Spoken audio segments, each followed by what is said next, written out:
Okay, so with training camp around the corner, we got to talk about a offensive playmaker who's an actual cut candidate. Also, did someone just leak that Jason Kelce will be a coach for the Eagles? Plus, more Hard Knock clips released about Saquon Barkley. You gotta hear how sick the Giants owner was. And Big Play Slay low-key said his favorite signing was Devin White. But first, let's all say happy birthday to Quinyon Mitchell, who just turned 23.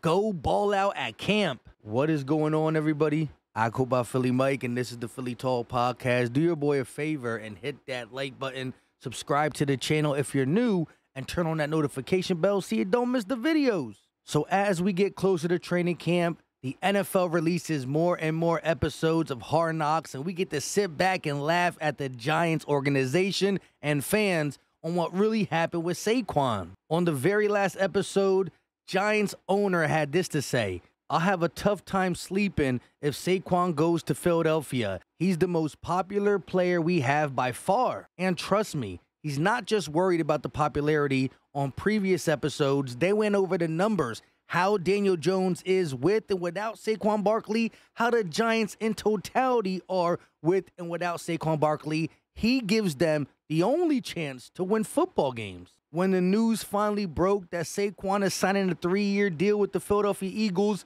the people in that offense looked like they were about to throw up, and Giants owner had no choice but to immediately walk out the offense and take the walk of shame down the hallway. It must have been a real tough 4 months for Giants owner to get some sleep, because if you think he was mad at the fact that he lost them to Philadelphia, wait till he sees what he does on the Philadelphia Eagles in 2024. A breakout season is coming. Philadelphia Eagles Central tweeted this: "Trending, Saquon Barkley was apparently offered a 3-year, $37.5 million deal with $25 million in guaranteed by the Giants prior to signing a 3-year, $37.75 million deal with $26 million guaranteed with the Eagles." I say all that to say this: we're talking $1 million more guaranteed and .25 more overall. If Saquon wanted to start and end his career with the Giants, he could have took that deal. It wasn't that the Eagles were paying him much more than the Giants. It's the fact that he looked at the Eagles roster and said, "Man, I could have the best year ever on this team and get some jewelry." And that's been his mindset ever since he stepped foot in Philadelphia. I'm talking back in the cold weather working out. He's doing it in the warm weather. And again, I'm not saying Saquon didn't post workout videos to IG and whatnot when he was a New York Giant, but there's just a different level of dedication, because I feel like people are sleeping on him. And if I feel that, Saquon got to feel it too, and he has the best situation to dominate in 2024. I'm talking leading rusher and possibly a 2K overall season. But again, there's a lot of mouths to feed on Philadelphia, but that's not a bad thing. Don't let anybody ever tell you that's a bad thing. Jalen Hurts has shown he's been able to get the ball to 2 dominant wide receivers while also having whoever's in the backfield playing running back have over 1,000 yards, or a career year, I should say. And this is all coming to a theater near you, and it starts on July 23rd in training camp, because this Eagles team as a whole is hungry. Speaking of training camp, a playmaker who is having a great OTA is still being considered a cut candidate on the offense. NBC Sports Philadelphia Dave Singaro listed John Ross as one veteran on the roster bubble with training camp coming up. We heard all the reports. He was making plays in OTAs. Speed was back. Routes were crispy.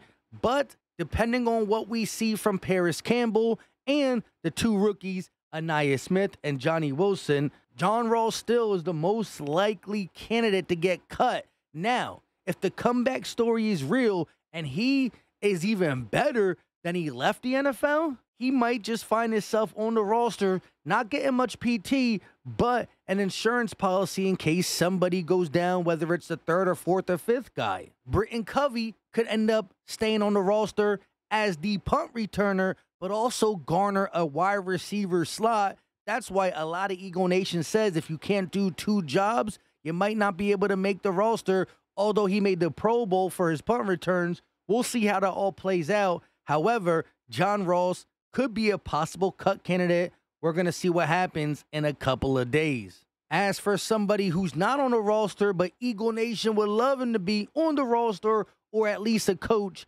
ML Football said breaking. Jason Kelce has a locker in the Eagles coach's room and spends more time at the facility than most current players, according to Lane Johnson. Let's hear the whole interview from him and Kay Adams. I feel like Jason Kelce should coach, though.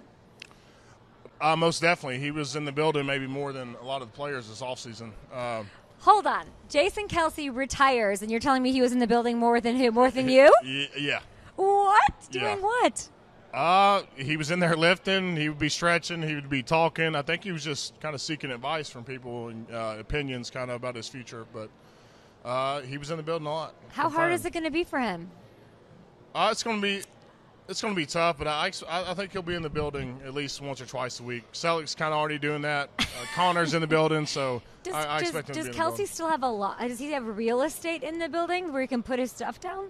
Yes, I think he has. I think he has a locker in the coach's locker room now. I don't know. Which is excuse me, Jason Kelce, coach. Well, they better watch out because this guy had more packages at his locker. You couldn't even get to his locker. It was just boxes. I mean, he kind of created like a little fort during the year. You couldn't get back. You couldn't get back to the back of the locker room. So watch out, coach's locker room.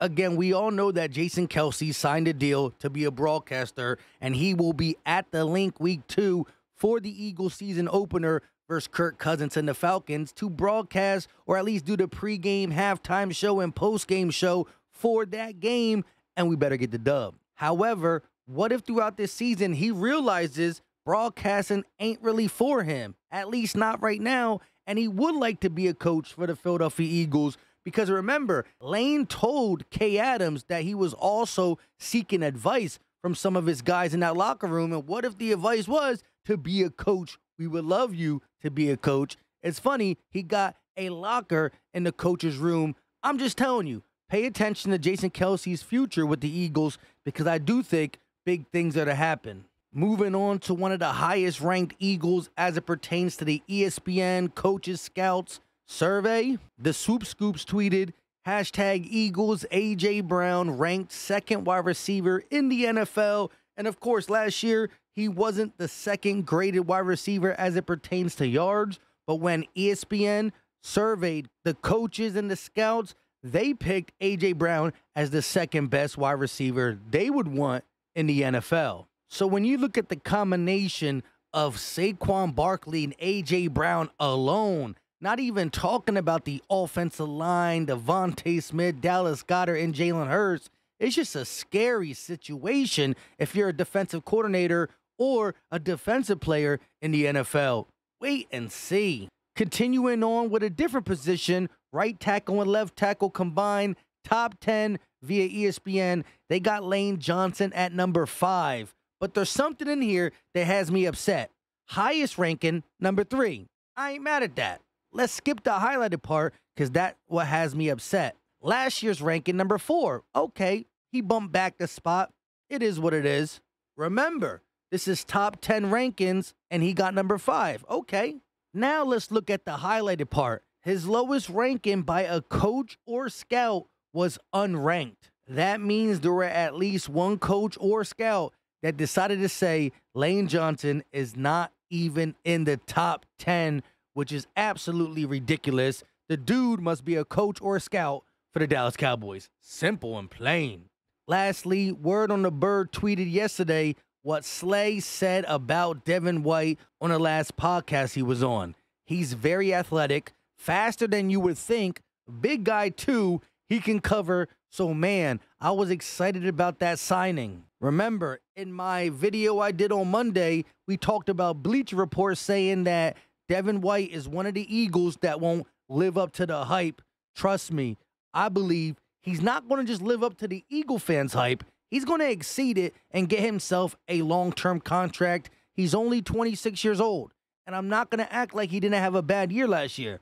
But you could bounce back at 26. Best and believe that, especially when you showed film and tape on being the best linebacker in the NFL just a couple years ago. With all that being said, I go by Philly Mike, and this is the Philly Tall Podcast. If you got nothing to say, drop the muscle emoji in the comment section just for GP, Philly strong. But also do your boy a favor and hit that like button, subscribe to the channel, and turn on that notification bell so you don't miss the videos. Listen, I love hearing from y'all, so give me all your thoughts if you got anything to say. Plus, subscribe. Half of y'all that watch this channel are not subscribed. Plus, we trying to grow notification gang, so turn on that bell. It's like getting a text message from Philly Mike.